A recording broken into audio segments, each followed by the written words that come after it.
Perkenalkan, nama saya Muhammad Rizky Fitrianto, NPM 2170077, dan saya berasal dari kelompok A3, dosen pembimbing Dr. Aili. Di sini saya akan menjelaskan peta masalah dan peta konsep. Ini dimana pertama itu peta masalah, itu Tuan Selamat, seorang pasien yang berusia 56 tahun, yang dimana datang ke UGD, terus didapat keluhan utamanya itu banyak luka akibat kecelakaan saat dirampot. Terus kemudian RPS-nya itu, dan pasien ini dalam kondisi kesadarannya itu menurun. Kemudian selanjutnya itu pada pemeriksaan primer survei, yang dimana pertama itu kontrol jalannya nafas servikal itu tidak ada stridor. Kemudian jalan napasnya itu melalui lubang hidung di bagian kiri itu bebas. Kemudian lubang hidung bagian kanan itu tersumbat karena adanya bekuan darah. Kemudian pernapasannya itu dan juga ventilasi terdapat memar di dada, dan juga frekuensi pernapasannya itu 24 kali per menit dan pada kedua sisi. Kemudian sirkulasi dan juga ekstremitasnya itu hangat, dan waktu pengisian kapilernya itu di bawah 2. Kemudian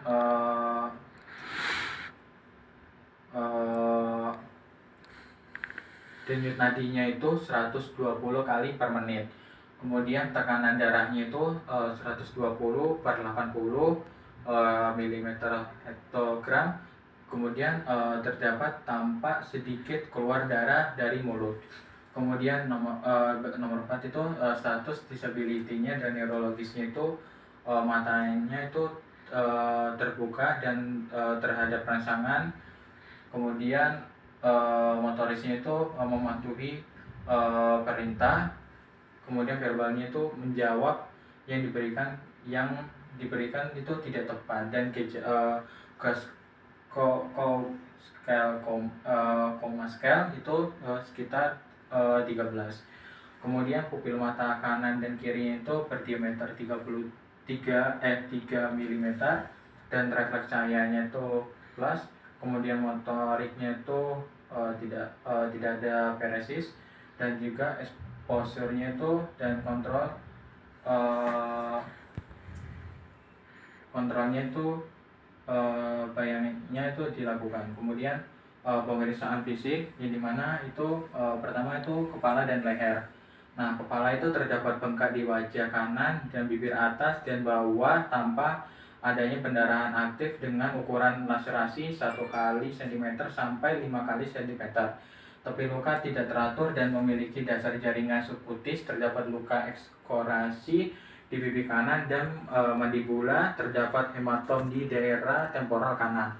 Kemudian matanya itu terdapat edema, kelopak mata bawah, bola mata dapat bergerak bebas segala arah, dan juga penglihatannya itu sulit diperiksa, dan pupilnya itu bulat dan juga responsif terhadap rangsangan cahaya. Kemudian hidungnya itu tidak ada deformitas pada tulang hidung, dan ada beberapa gumpalan darah di dalam lubang hidung. Kemudian di telinganya itu tampak normal. Pada kedua sisi tidak ada pendarahan, membran tipani. Mulutnya itu edema, rahang kanan, laserasi bibir atas, dan kehilangan gigi insifus centralis. Kemudian juga insifus lateral dan juga caninus rahang bawah kiri. Kemudian tanpa adanya pendarahan aktif, terdapat diskontinuitas tulang dan makulosi pada penutupan rahang. Kemudian lehernya itu dalam batas normal, dadanya itu dalam batas normal. Kemudian pada abdomennya itu sama dalam batas normal. Kemudian ekstremitasnya itu di daerah bahu kanan melihat adanya pembengkakan dan juga deformitas, dan hilangnya kontur deltoid lengan dalam keadaan abduksi dan rotasi lateral, dan tidak ada luka dan palpasi itu terdapat nyeri, gravitasi itu tidak ada, dan spasme otot itu ada, dan pulsasi arteri radial dan ulnaris itu normal. Kemudian selanjutnya kelamin itu dalam batas normal dan neurologis itu tidak ada tanda-tanda gangguan. Kemudian pada pemeriksaan penunjang itu didapatkan darah lengkap itu hemoglobin sekitar 12 gram per dl, kemudian O typing, leukosit 18.000 mm kubik, kemudian trombositnya itu 280.000 mm kubik, dan bleeding time-nya itu 1 dan clotting time itu 6. Kemudian foto skull pada cervical didapatkan fraktur zygomatic maxillary kanan, kemudian fraktur mandibola parasimpial kiri, dan juga fraktur temporal linear kanan. Kemudian foto shoulder dextra ini didapatkan untuk pembentukan jaringan lunak, kemudian dislokasi anterior carpus humerus dan fossa glenoidalis, dan tidak didapatkan diskontinuitas tulang, dan kemudian hasil CT scan-nya itu adanya epidural hematoma pada temporopariental kanan. Kemudian didiagnosis itu terkena fraktur zygomatic maxillary kanan, kemudian fraktur mandibola parasimpial kiri, kemudian dan juga ada fraktur temporal linear kanan dan dislokasi epidural. Kemudian penata laksananya dan terapinya itu cedera kepala dirawat dengan observasi tertutup karena volume hematoma epidural kurang dari 3 cc. Dia menolak untuk dilakukan debridement dan penutupan luka serta di reposisi bahu. Bagian backgroundnya yang dimana pasien ini kan mengalami cedera di bagian kepala, yang dimana anatomi bagian kepala dan juga kranial, yang dimana anatominya itu ada frontal, parietal, occipital, dan juga ada tulang temporal, dan ada tulang lakrimal, ada tulang nasal, ada tulang orbit, dan juga ada tulang maksila, dan ada tulang mandibel, dan juga ada tulang palantum. Kemudian selanjutnya itu karena tulang itu ada sambungannya yang seperti jahitan, nah itu ada 3 yang biasanya disebut dengan sutura. Nah, sutura ini juga ada 3. Ada sutura corona yang dimana itu menyambung antara frontal, parietal kanan, dan parietal kiri. Kemudian ada sutura sagittal yang dimana itu menyambung antara tulang parietal destra dan sinistra, dan juga ada kemudian ada sutura lamboid yang dimana itu menyambung tulang occipital dengan parietal kanan dan parietal kiri. Kemudian selanjutnya itu ada cedera kepala yang dimana itu untuk melakukan pelaksanaan di UGD itu ada primary survey, secondary survey, yang dimana primary survey itu ada A, B, C, D, E, yang dimana itu RW. Nah, yang pertama itu kita harus memperlancarkan area pernapasan tersebut, apakah di situ ada obstruksi atau tidak. Kemudian ada airway dan ada breathing yang dimana breathing yang dimana itu kita melihat area dada, apakah paru-paru itu bekerja baik atau tidak. Kita juga melihat apakah paru-paru sebelah kiri atau kanan itu ngangkatnya itu atau secara bersamaan. Dan kemudian yang C itu ada circulation. Nah, circulation ini kita mengecek nadi, yang dimana apakah nadinya itu lemah atau kuat.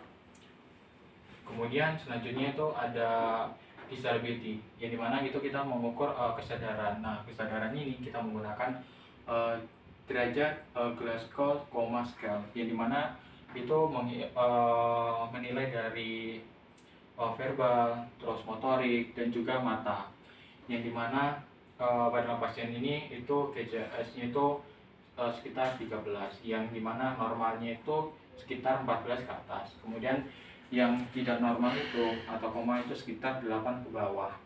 Kemudian untuk penyembuhan cedera kepala itu, yang pertama itu kita harus menilai dari luka tersebut, apakah ada luka tersebut itu ada kotoran atau adanya infeksi, atau juga apakah adanya fraktur. Kemudian selanjutnya itu kita membersihkan luka tersebut dengan menggunakan cairan normasalin. Kita membersihkan luka tersebut dari kotoran tersebut, dan juga kita membuat irigasi ya gitu. Terus selanjutnya itu kita nah dari luka tersebut, apakah luka tersebut itu dalam atau luka tersebut tidak dalam.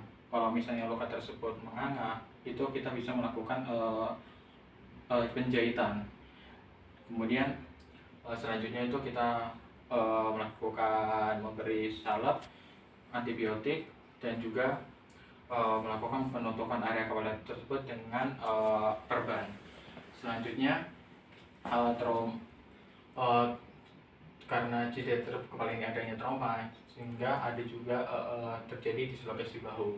Nah, dislokasi bahu ini yang dimana sendi itu terlepas dari tempat normalnya, sehingga menyebabkan itu adanya nyeri, sehingga dan juga di mana tangan itu tidak bisa digerakkan. Kemudian yang dimana untuk memperbaiki disloksi bahu ini, yang pertama itu kita melakukan reduction atau reposisi bahu tersebut. Nah, setelah kita melakukan reposisi bahu tersebut, kemudian kita melakukan imobilisasi. Nah, sebelum imobilisasi kita lihat apakah tangan tersebut apakah ada terjadinya pemutusan ligamen. Ligamen. Kalau jika terjadi adanya putusnya ligamen, sehingga kita harus merujuk pasien tersebut untuk ke daerah OK untuk dilakukan operasi ligamen tersebut. Kemudian setelah dilakukan operasi, kemudian kita melakukan imobilisasi. Nah, imobilisasi yang dimana itu dipasang perban atau gips, sehingga tulang itu tidak bergerak kemana-mana. Sampai kemudian selanjutnya itu rehabilitasi semua. Dan rehabilitasi ini dimana proses penyembuhan untuk kembalinya fungsi bagian sendi bahu tersebut. Kemudian selanjutnya itu ada fraktur facial fraktur. Nah, facial fraktur itu ada 4 level. Ya, dimana level pertama itu di bagian terdapat fraktur di maksila. Terus level 2 itu dimana terdapat fraktur di bagian tulang ziggomatik. Terus ada di bagian tulang nasal dan juga ziggomatik juga.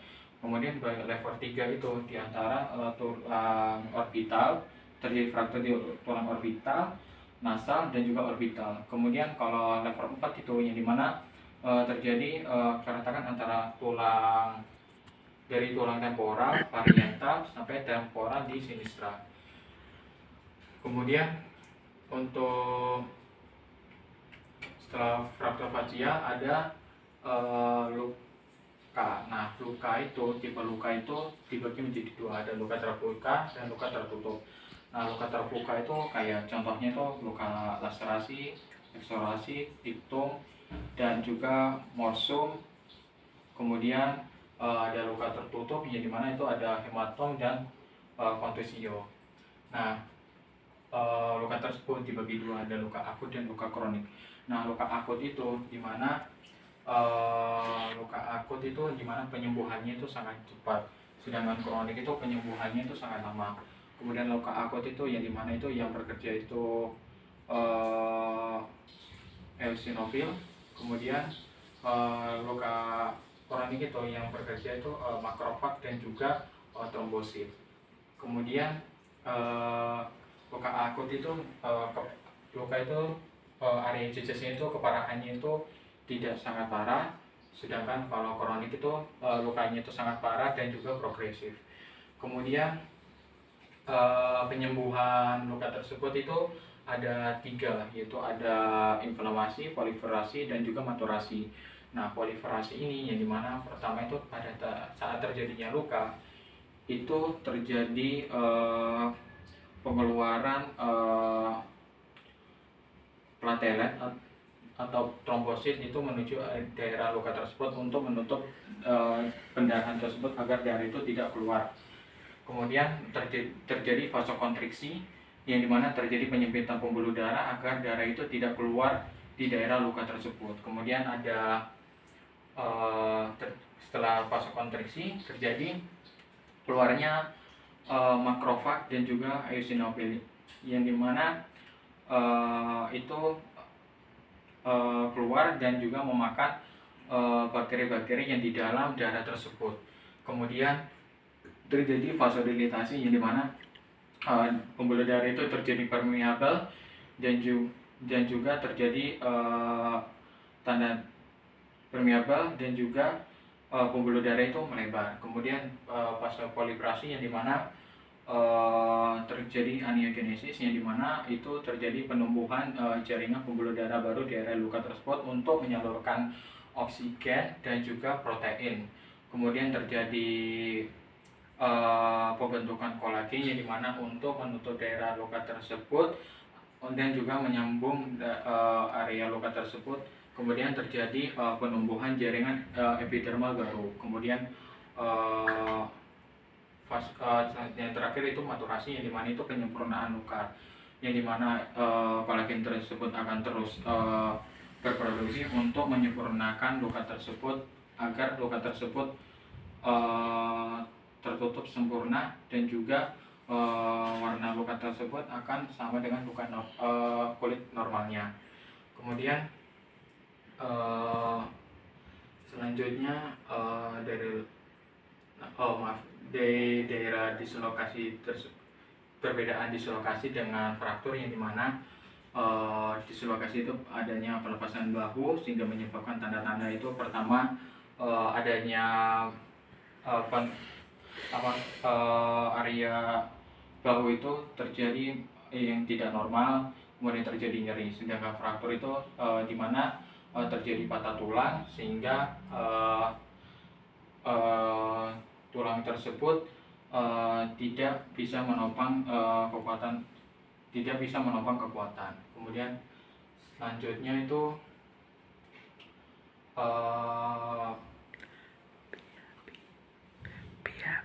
selanjutnya PHP.